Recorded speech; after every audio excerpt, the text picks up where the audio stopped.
Guys, so may nagtatanong, ano naman daw ang pinagkaiba ng starter package at supplier package with Seaway Shop Worldwide Company? Discuss natin to.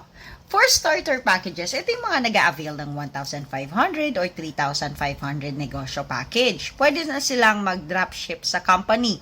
Pwede na din silang mag-join sa ating mga webinars and training. Kapag naman supplier package ang in-avail mo, that is worth 25K, ang kagandahan nun, pwede kang magpapalit ng items na hindi mo maibenta. Free DTI business name registration na yan. Free shipping nationwide din yan. Free tabletop mannequin at free tarpaulin din. At ang maganda dyan, bibigyan na rin kita ng mga resellers doon sa area mo mismo. We will help you with marketing kung paano nga ba dadami ang iyong mga reseller.